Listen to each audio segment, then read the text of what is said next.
بدیم، حالا به ترانسفورمیسم معتقد شدیم. دکتر این چنین نظر دارن که میگن مسائل جدید شده. تا اونجا که از آقای دکتر اطلاع دارم و با نوشته‌هاش داشتم، ایشون نمیپذیرن که کاملا یکی باشه. اما حالا عرض من اینجاست، این مفروض بزرگی که در جامعه وجود داره، در برنامه شما وجود داره، تو گویی اگر ما بتوانیم مسئله کلام جدید رو حل بکنیم تونستیم تأثیر فرهنگی بگذاریم. یعنی بر اساس این در برابر این سیل به اصطلاح خشمگین و به اصطلاح هراسناکی که داره جامعه رو در بر میگیره، ما با کلام جدید میتونیم سدی ایجاد بکنیم.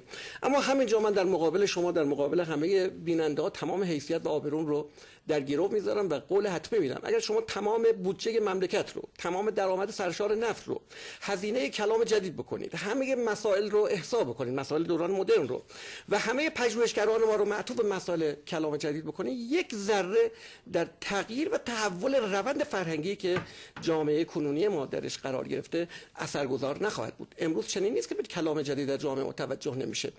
مقالات بسیار متعدد، تلاش‌های نظریه بسیار متعدد. ما در انقلاب فرهنگی دانشگاه رو تعطیل کردیم. چه کردیم؟ یه مش مواعظ کلامی رو به عنوان معارف اسلامی تو دانشگاه گذاشتیم.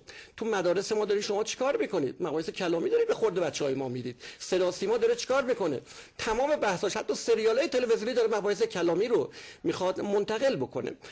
پژوهش‌های متعددی که صورت گرفته، کتاب‌های متعددی در زمینه حوزه به اصطلاح کلام جدید نوشته، حتی تا اونجایی که من یکی دو تا کتاب تحت عنوان فهرست موضوعی کتب کلام جدید در کشور ما منتشر شده. یعنی به قدری ما در حوزه کلام جدید کتاب نوشتیم که بعضی آمدن فقط عناوین رو فهرست کردن، خودش شده کتاب.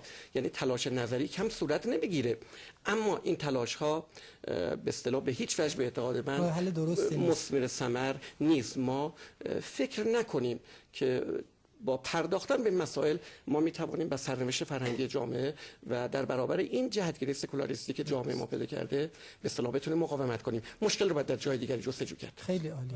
خب آقای دکتر شما بله بفرمایید. که خب یه